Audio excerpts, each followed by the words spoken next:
Well folks, it's taken me a while to get this far. It's been about 3 weeks since I did the last video. The issues we've had, weather and life gets in the way, but here we are. Here's the beast. This is a 1988 Mitsubishi Colt in XL trim. XL means extra large, I doubt it. Extra small, obviously not. Extra long, no. It must mean something. Maybe it means Fireball XL5 for those of us old enough to remember that Jerry Anderson production. Anyway, it's a little 5-door. As you can see, it's a little rough and ready, but it's generally straight. It's a genuine car. We're told that the engine was rebuilt not long before it came off the road, so we would assume that it will work. The previous owner told us he did put some diesel down the bores before he parked it up and did a little bit of work to it. The learner driver at some point did crash it. As you can see, we've got rather flexible lighting at the front, replacement wing or a guard if you're in that persuasion, and I reckon it's a high-speed model because Mitsubishi in their wisdom didn't put a mirror on this side, so therefore logic states that it must be faster because there's less wind resistance. Being such a wonderful vehicle, as you can see, it's in original as delivered condition, complete with protective cobwebs and dust. If I do a line on there, I don't know if you can see that, but it's dusty. The doors do open satisfyingly, and inside you'll see extra bits and pieces. What we have is protective cardboard to stop the dash from cracking in the sunlight,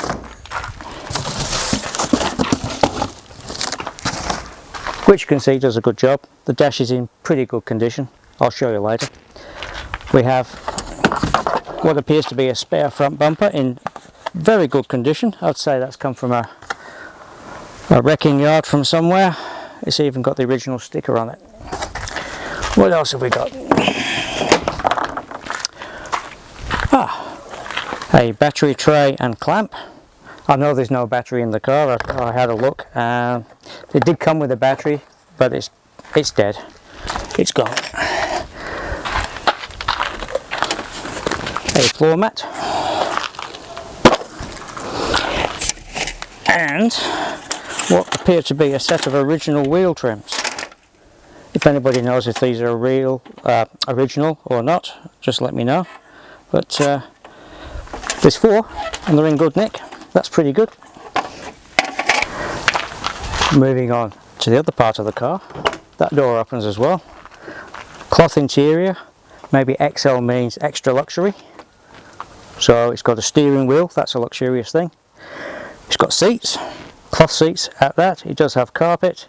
And at some point it has had window tinting, but that needs to come off because it's all horrible, basically. That's simple.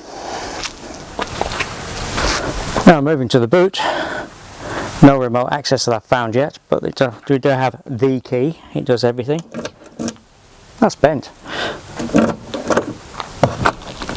It works. One hatchback.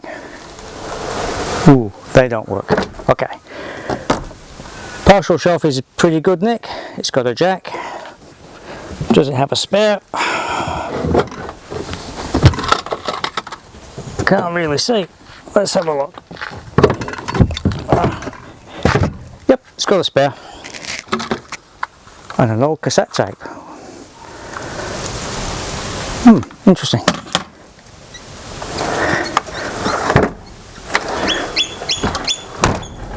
Being Japanese, of course, rear wiper is standard. So that must be part of the XL. So let's look inside. Again, more protective spider webs. And there we have the inside of a Mitsubishi Colt from 1988. Very interesting dash layout. It's a little Citroen-esque in that it's got these little ears for the controls. Single stalk.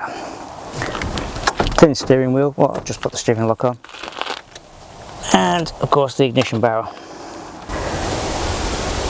Grey on grey with a red exterior multicolored red exterior. And as we all know, as I said before, it must be a fast car because Mitsubishi removed one of the wing mirrors or door mirrors.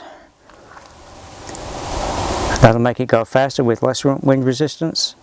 Red cars go faster, and this one's multiple shades of red, so it must go really fast when the engine works, which we'll find out at some point. Well, let's have a look at the powerhouse that it's got. That's hard to pull, nice and solid.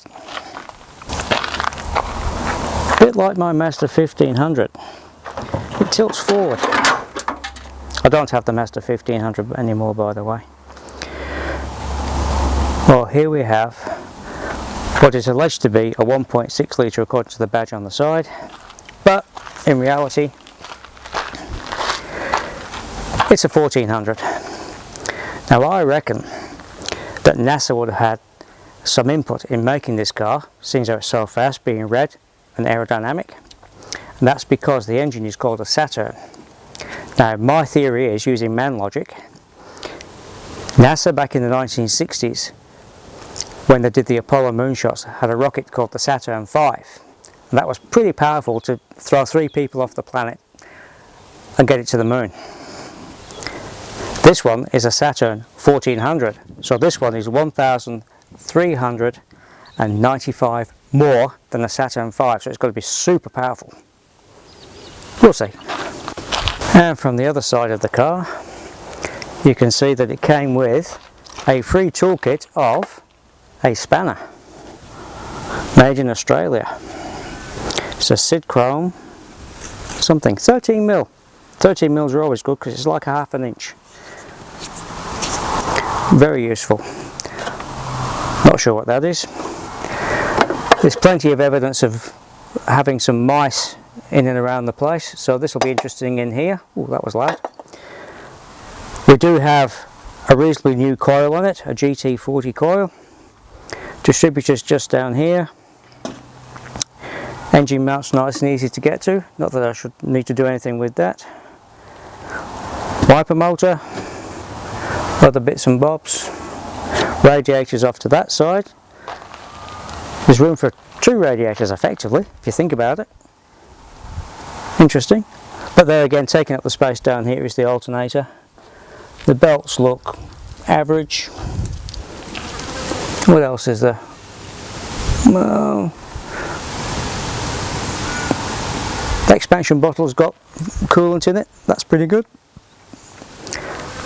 There's a big hole where the battery should be. I shall have to get a new battery. Of course, to get a new battery I need to sell books. So everybody should buy books. Books that I write. And that gives me the money to make more videos and stories in print about this thing. On the next video I'll be doing some washing and removing these cobwebs. As you can see, that looks like redback, and they can give you a bit of a bite. So I shall decontaminate the car and then wash it. That will be done in the next week or so, depending. Oh no, it won't. That will be in a couple of weeks, because I've got a busy schedule for most of next week and the week after. But we'll see how we go. You never know.